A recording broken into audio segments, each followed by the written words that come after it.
simplement parce qu'on parle beaucoup, le mot éthique est employé vraiment à toutes les sauces. Il suffit d'aller dans n'importe quelle librairie ou dans n'importe quel rayon donc de grande surface pour voir dans le développement personnel ou dans les ouvrages de management, éthique de ci, éthique de ça, faire du shopping éthique, faire de la cuisine éthique, etc. Donc le mot éthique est employé vraiment à toutes les sauces. Mais on a parfois oublié le fondement même de l'éthique dans cette définition contemporaine, qui est le questionnement, et qui est en fait le sens d'une action bonne. Et ce que je veux défendre à travers cet ouvrage, c'est que la démarche maçonnique peut amener à une démarche éthique importante pour la construction de chacun, et l'objectif de la franc-maçonnerie qui reste quand même l'amélioration de l'homme et de la société.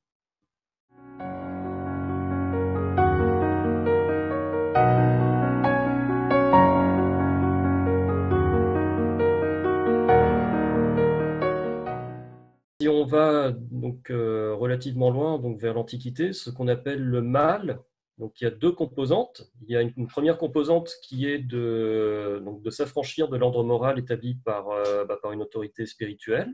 Ça peut être l'hubris des Grecs contre les dieux, ça peut être le péché chez les chrétiens.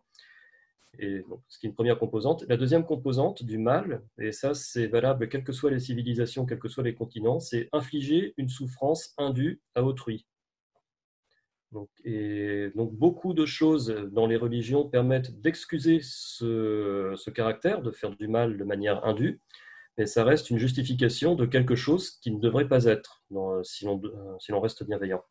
Eh bien, pour Freud, en fait, le mal, c'est l'expression de quelque chose de très profond, une pulsion sadique d'un fond mauvais qu'on a en nous, puisque selon Freud, on est très ambivalent, on est à la fois partagé entre l'amour et la haine. Tandis que chez Hannah Arendt, la construction du mal est différente. C'est une construction en fait qui vient d'une manière de penser plus sociale et sociétale, qui vient surtout de l'absence d'imagination et de l'absence de pensée. C'est-à-dire, on fait son action sans réfléchir aux conséquences. D'où effectivement le mal, la fameuse banalité du mal qu'elle a dénoncée lors du procès Eichmann en 1961.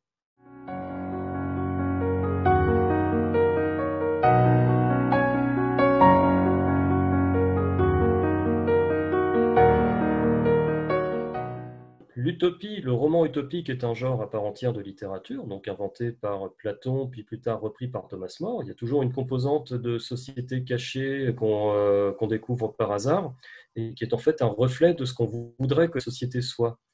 Mais à y bien regarder, l'utopie, en fait, elle cache quelque chose qui est pas bon du tout, qui est en fait une espèce d'abrasion de l'individualité des personnes, et qui fait que chacun est l'égal de l'autre, un peu comme un esclave ou un objet reproductible. Et c'est plus tard ce qui a été repris au XXe siècle, donc au début du XXe siècle, dans les romans plutôt dystopiques, dont le fondateur principal est Yevgeny Zamyatin en Russie, repris plus tard par Huxley, par Orwell, qui se sont ouvertement inspirés de ses travaux, en créant des sociétés en apparence utopiques, donc tout est bien, tout est en ordre, on maîtrise ses pulsions, etc., et qui en fait sont des dénonciations du totalitarisme à venir. Zamyatin, par exemple, avait prévu ce qui allait se passer en Russie avec Staline. Huxley avait pensé donc à la société de consommation et les dérives qu'elle allait engendrer. Et Orwell avait compris également les dérives de la société de surveillance que nous vivons actuellement. En fait, c'était sous couvert de fiction, c'était un avertissement, c'était une réflexion aussi sur l'homme, la société, notre rapport à l'industrie, et comment, en voulant créer le bonheur, un bonheur artificiel, un bonheur d'ordre, on en vient à créer une société de cauchemar, et qui est en fait une forme de totalitarisme.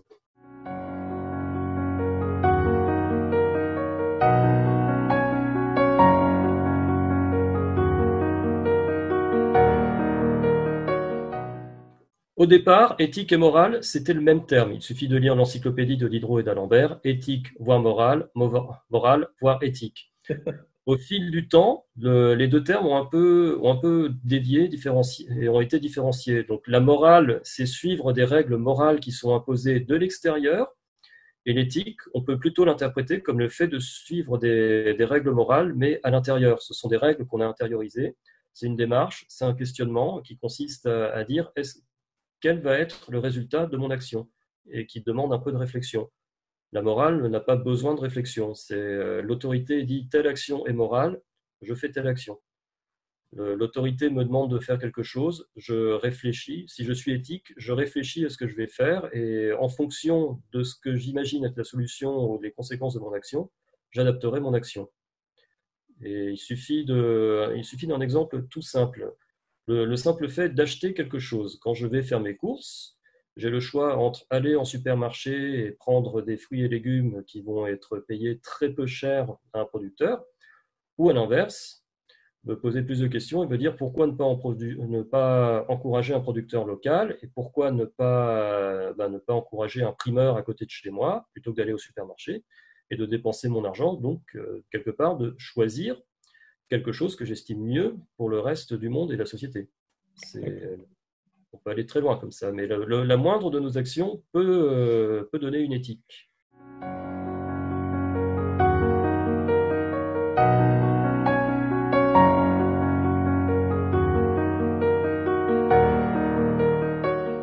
Il y a effectivement un certain nombre d'éthiques qui dépendent des civilisations et des époques, mais on peut en noter trois principales. La première, c'est l'éthique des vertus, donc déjà présentée par Platon et Aristote, qui demande aux dirigeants d'être très vertueux, quelle que soit leur action. Ça peut être très dangereux, puisqu'on peut avoir un dirigeant totalitaire capable des pires crimes contre l'humanité et être quelqu'un de très vertueux au sens de la morale. Et sinon, les deux grandes principales d'éthique, donc, les deux grandes principales familles d'éthique, ce sont donc l'éthique déontologique, donc une éthique qui demande de se référer à des principes inamovibles, donc c'est l'éthique de Kant. Et à l'inverse, il y a l'éthique utilitariste, une éthique qui consiste à ne réfléchir qu'aux conséquences de son action sans référence à un quelconque principe de devoir ou de déontologie. C'est l'éthique définie par Bentham au XVIIIe siècle. L'éthique chrétienne, c'est même divisé entre l'éthique catholique et l'éthique protestante. Et pour l'éthique protestante, en fait, donc on est sur Terre pour souffrir, on est tous damnés sauf quelques-uns. Et la seule vraie morale, c'est le travail au service de ceux qui sont prédestinés. C'est ce que Max Weber explique dans l'éthique protestante et l'esprit du capitalisme.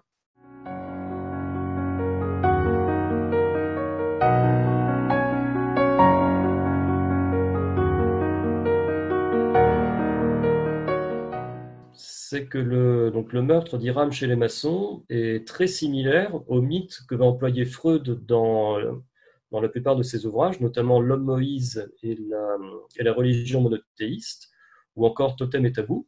Freud avait eu l'idée de créer une sorte de récit mythologique initial, donc qui est une fable en fait, qui est le meurtre du père de la horde primitive. Donc vous avez une horde d'hommes primitifs où il y a un père omnipotent, omniprésent qui prend toutes les femmes, y compris ses propres filles, et les fils qui se rebellent, qui le tuent, mais pris par la culpabilité et l'ambivalence de leurs sentiments, ils en font un totem, donc une sorte de dieu. Ils le déifient pour se décharger de leur culpabilité. Et selon Freud, c'est comme ça que se fondent la plupart des grands principes de l'humanité. Donc, c'est le fameux mythe d'Oedipe, il faut savoir tuer le père pour pouvoir se construire et pouvoir l'aimer. Je parle bien sûr au sens symbolique.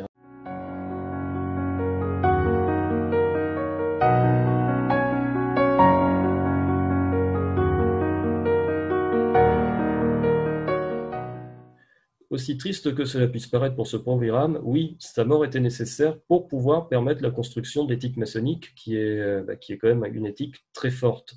Donc, on le sait, nous le savons tous, Hiram est tué par trois mauvais compagnons, donc les mauvais compagnons sont poursuivis par les maîtres jusqu'à leur châtiment. Bon, ce sont l'ensemble des légendes qui couvrent les degrés, donc tous les degrés supérieurs au troisième, quels que soient les rites. Mais dans ce meurtre, comme il y a eu quelque chose de tabou qui a été commis, donc le meurtre du père, à partir de ce bouleversement, on construit une éthique. Et le meurtre d'Hiram est nécessaire puisqu'elle permet justement l'émergence de nouveaux maîtres maçons qui seront les successeurs d'Hiram et qui vont devoir reconstruire ce qui a été brisé et rassembler ce qui était éparse. Mais toujours est-il que le meurtre d'Hiram est une nécessité pour pouvoir construire une éthique. On ne peut pas construire une éthique à partir de rien, je pense. Il faut qu'il y ait eu une faute ou un meurtre ou une cassure primitive pour pouvoir réparer et rassembler ce qui a été brisé.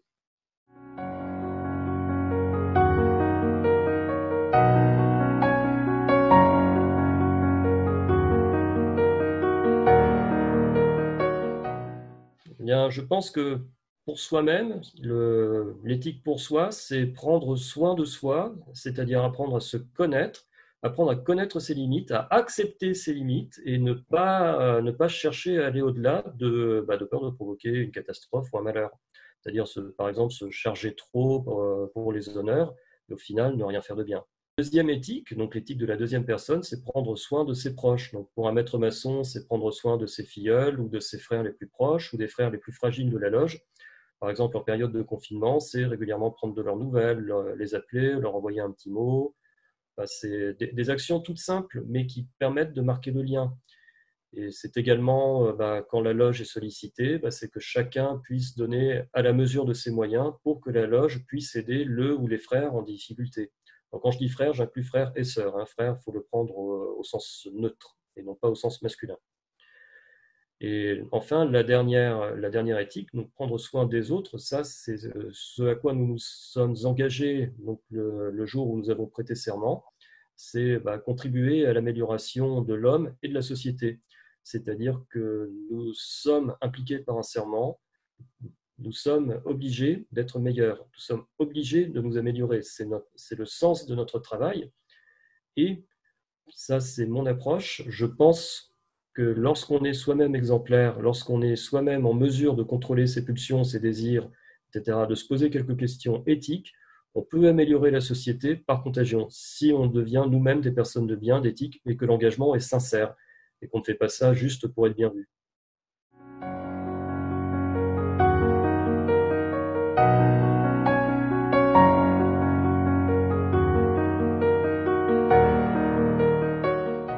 Il y a deux grands courants. Un courant donc, qui réfléchit sur comment améliorer la société et qui espère, par l'amélioration de la société, améliorer les hommes. Et un autre courant, qui est le courant complémentaire et non pas opposé, qui consiste à s'améliorer soi-même et faire le pari qu'en s'améliorant, on peut améliorer par contagion le reste de la société. Ce sont deux approches complémentaires, mais qu'on ne peut pas opposer. Et charge à chacun de se poser les bonnes questions, de se positionner par rapport à ces deux grandes pensées.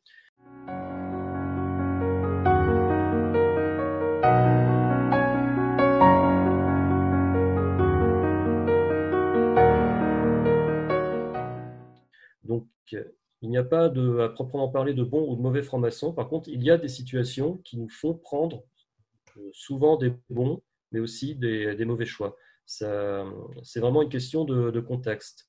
Et pour aller plus loin que mon ouvrage, je vous invite à lire de l'influence de l'odeur des croissants chauds sur la bonté humaine du philosophe français décédé récemment Ruben Ögyen, qui explique très bien donc comment une situation peut faire d'un homme un parfait salopard ou un homme de bien. Eh bien, Jocelyn Morand, merci pour nous avoir aidé à réfléchir à l'éthique et nous comptons bien mettre votre ouvrage désormais sur notre table de nuit. À très bientôt.